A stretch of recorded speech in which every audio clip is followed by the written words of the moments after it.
யாத்திராகமம் அதிகாரம் 10. பின்பு கர்த்தர் மோசேயை நோக்கி, நீ பார்வோனிடத்தில் போ.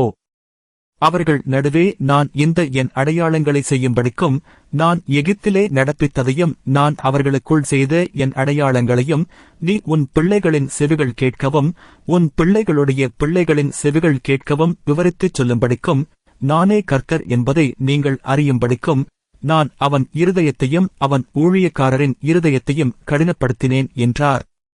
அப்படியே மோசேயும் ஆரோனும் பார்வோனிடத்தில் வந்து, உன்னைத் தாழ்த்து நீ எதுவரைக்கும் மனதில்லாதிருப்பாய்? என் சமூகத்தில் எனக்கு ஆராதனை செய்ய என் ஜனங்களை போகவிடு. நீ என் ஜனங்களை போகவிட மாட்டேன் என்பாயாகில், நான் நாளைக்கு உன் எல்லைகளுக்குள்ளே வெட்டுக்கிளிகளை வரப்பண்ணுவேன். தரை காணாதபடிக்கு அவைகள் பூமியின் முகத்தை மூடி, கல் மழைக்குத் தப்பி மீதியாக வைக்கப்பட்டதைப் பட்சித்து, வெளியிலே துளிர்க்கிற செடிகளையெல்லாம் தின்று போடும்.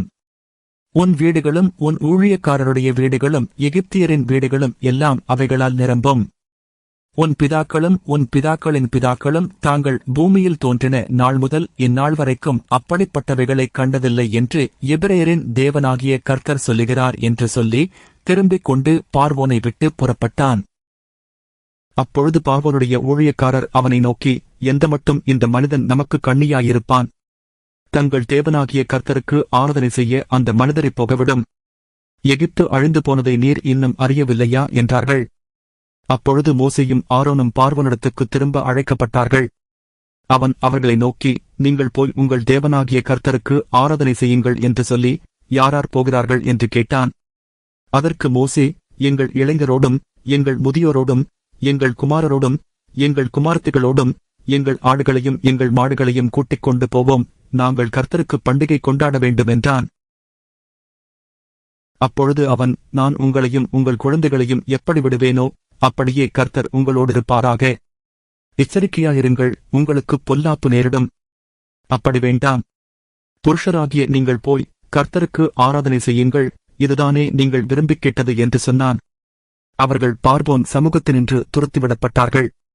அப்பொழுது கர்த்தர் மோசேயை நோக்கி, வெட்டுக்கிளிகள் எகிப்து தேசத்தின் மேல் வந்து கல்மழையினால் அழியாத பூமியின் பயிர் வகைகளை எல்லாம் பட்சிக்கும்படிக்கு எகிப்து தேசத்தின் மேல் உன் கையை நீட்டு என்றார். அப்படியே மோசே தன் கோலை எகிப்து தேசத்தின் மேல் நீட்டினான். அப்பொழுது கர்த்தர் அன்று பகல் முழுவதும் அன்று இரா முழுவதும் கீழ்காற்று தேசத்தின் மேல் வீசப்பண்ணினார். விடிய காலத்திலே கீழ்காற்று வெட்டுக்கிளிகளைக் கொண்டு வந்தது. வெட்டுக்கிளிகள் எகிப்து தேசம் எங்கும் பரம்பி எகிப்தின் எல்லையில் எங்கும் மிகவும் ஏராளமாய் இறங்கிற்று. அப்படிப்பட்ட வெட்டுக்கிளிகள் அதற்கு முன் இருந்ததும் இல்லை, அதற்குப் பின் இருப்பதுமில்லை. அவைகள் பூமியின் முகம் முழுதையும் மூடிற்று. தேசம் அவைகளால் அந்தகாரப்பட்டது. கல்மழைக்குத் தப்பியிருந்த நிலத்தின் பயிர் வகைகள் யாவையும் மரங்களின் கனிகள் யாவையும் அவைகள் பட்சித்துப் போட்டது. எகிப்து தேசம் எங்குமுள்ள மரங்களிலும் வயல்வெளியின் பயிர் வகைகளிலும் ஒரு பச்சிலையும் மீதியாயிருக்கவில்லை. அப்பொழுது பார்வோன் மோசேயையும் ஆரோனையும் தீவிரமாய் அழைப்பித்து, உங்கள் தேவனாகிய கர்த்தருக்கும் உங்களுக்கும் விரோதமாக பாவம் செய்தேன். இந்த ஒரு முறை மாத்திரம் நீ என் பாவத்தை மன்னிக்க வேண்டும். உங்கள் தேவனாகிய கர்த்தர் இந்தச் சாவை மாத்திரம் என்னை விட்டு விலக்க அவரை நோக்கி விண்ணப்பம் பண்ணுங்கள் என்றான். அவன் பார்வோனை விட்டு புறப்பட்டுப் போய் கர்த்தரை நோக்கி விண்ணப்பம் பண்ணினான். அப்பொழுது கர்த்தர் மகா பலத்த மேல்காற்றை வீசும்படி செய்தார். அது வெட்டுக்கிளிகளை அடித்துக் கொண்டு போய் செங்கடலிலே போட்டது. எகிப்தின் எல்லையில் எங்கும் ஒரு வெட்டுக்கிளியாகிலும் மீதியாயிருந்ததில்லை. கர்த்தரோ பார்வோனின் இருதயத்தை கடினப்படுத்தினார். அவன் யெசபேல் புத்திரரைப் போகவிடவில்லை. அப்பொழுது கர்த்தர் மோசேயை நோக்கி, தடவிக்கொண்டிருக்கத்தக்கதான இருள் எகிப்து தேசத்தின் மேல் உண்டாகும்படிக்கு உன் கையை வானத்திற்கு நேராக நீட்டு என்றார். மோசே தன் கையை வானத்திற்கு நேராக நீட்டினான். அப்பொழுது எகிப்து தேசம் எங்கும் 3 நாள் மட்டும் காரிருள் உண்டாயிற்று.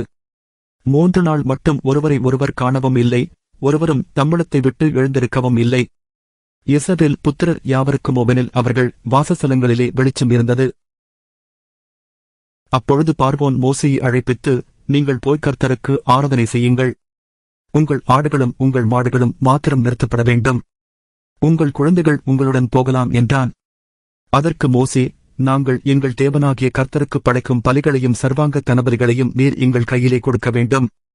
எங்கள் மிருக ஜீவன்களும் எங்களோடே கூட வர வேண்டும். ஒரு குழம்பும் பின்வைக்கப்படுவதில்லை. எங்கள் தேவனாகிய கர்த்தருக்கு ஆராதனை செய்கிறதற்கு அவைகளிலிருந்து எடுக்க வேண்டும். இன்னதைக் கொண்டு கர்த்தருக்கு ஆராதனை செய்வோம் என்பது நாங்கள் அங்கே போய்ச் சேருமளவும் எங்களுக்குத் தெரியாது என்றான். கர்த்தர் பார்வோனுடைய இருதயத்தை கடினப்படுத்தினார். அவன் அவர்களைப் போகவிட மனதில்லாதிருந்தான். பார்வோன் அவனை நோக்கி, என்னை விட்டு அப்பாலே போ. நீ இனி என் முகத்தைக் காணாதபடி எச்சரிக்கையாயிரு. நீ இனி என் முகத்தைக் காணும் நாளில் சாவாய் என்றான். அப்பொழுது மோசே, நீர் சொன்னது சரி. இனி நான் உம்முடைய முகத்தைக் காண்பதில்லை என்றான்.